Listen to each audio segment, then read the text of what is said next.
Halo Bapak Ibu operator sekolah dan para guru sekalian, ada kabar super penting nih dari Kemendikbudristek yang wajib kita perhatikan. Yap, soal batas waktu baru atau cut-off Dapodik untuk program Indonesia Pintar di tahun 2026. Ini menyangkut nasib pendanaan siswa kita. Jadi yuk kita kupas tuntas sekarang juga. Nah, kita langsung lihat sumbernya ya.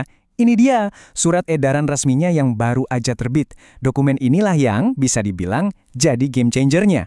Aturan mainnya berubah. Tenggat waktu baru untuk ngusulin siswa penerima bantuan PIP ditetapkan di sini. Detail di dalamnya itu krusial banget, jadi ayo kita lihat lebih dekat. Pertanyaannya sekarang, apa sih artinya semua ini buat sekolah Anda? Buat kita sebagai operator Dapodik, dan yang paling penting, buat para siswa. Nah, ini akan kita bedah sama-sama. Oke, langsung aja ke intinya ya. Ada 2 tanggal yang benar-benar krusial di tahun 2026 nanti. Tolong tandai besar-besar di kalender Anda. Inilah batas akhir pengusulan siswa supaya bisa dapat bantuan PIP. Jadi, poin kuncinya begini. Pengusulannya sekarang itu dibagi jadi 2 fase, catat ya. Fase pertama, deadline-nya itu 31 Januari 2026, ini untuk penyaluran semester ganjil. Terus, fase kedua, batas akhirnya 31 Agustus 2026 buat semester genap. Ingat ya, ini penting banget. Kalau kita kelewat salah satu tanggal ini, wah, artinya siswa yang layak itu nggak akan terusulkan di periode itu. Kesempatannya hangus gitu aja. Oke, tanggalnya kita udah tahu. Tapi sekarang, kenapa sih ini jadi penting banget? Kenapa deadline-nya seketat ini? Jawabannya, itu ada di jantung dari program Indonesia Pintar itu sendiri. Biar kita ingat lagi, program Indonesia Pintar atau PIP ini kan program bantuan pendidikan berupa uang tunai langsung dari pemerintah.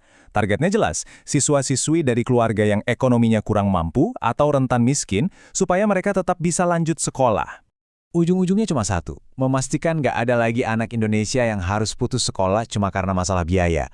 Jadi, pekerjaan kita di Dapodik, memvalidasi data, memastikan semuanya akurat dan tepat waktu, itu dampaknya langsung ke masa depan anak-anak ini. Ini bukan cuma soal input data, ini soal kesempatan mereka meraih mimpi.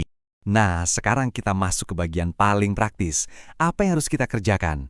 Ini dia rencana aksinya, semacam checklist buat sekolah dan operator Dapodik biar nggak ada satupun siswa yang ketinggalan kereta. Prosesnya simple, ada 3 langkah utama. Pertama, kita identifikasi dulu siapa saja siswa di sekolah kita yang benar-benar layak dan butuh bantuan PIP.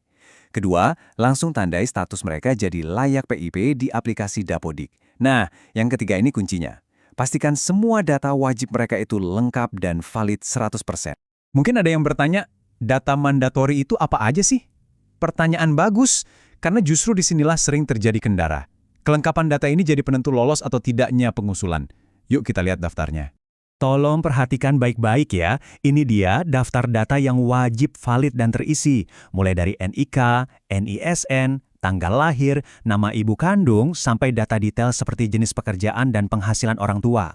Kalau ada satu aja data yang kosong atau nggak valid, misalnya NIK-nya nggak padan, wah, pengusulan bisa langsung ditolak. Jadi pastikan semuanya sesuai dokumen resmi ya. Jadi, apa intisari dari semua ini? Gampang aja ngingetnya. Data tepat, bantuan cepat. Akurasi data dan ketepatan waktu kita dalam bekerja itu jadi kunci mutlak supaya bantuan ini benar-benar sampai ke anak-anak yang membutuhkan. Konsekuensinya, ini jelas banget, nggak ada area abu-abu. Kalau data kita akurat dan dikirim tepat waktu sebelum cut-off, ya siswanya aman, mereka dapat bantuan PIP. Tapi, kalau datanya nggak lengkap, salah input, atau kita telat mengusulkan, risikonya fatal, serius, fatal. Siswa itu bisa nggak dapat bantuan PIP sama sekali di tahun 2026. Nggak ada kata tapi, nggak ada toleransi buat keterlambatan. Oke, sebagai penutup, saya mau kasih satu pertanyaan buat kita semua renungkan. Tanggal cut-off itu 31 Januari 2026. Kelihatannya masih lama, tapi waktu cepat berlalu loh. Pertanyaannya, sudah siapkah data siswa di sekolah Anda? Yuk kita pastikan bareng-bareng, jangan sampai ada satupun anak yang berhak malah kehilangan kesempatannya cuma karena data. Semangat ya!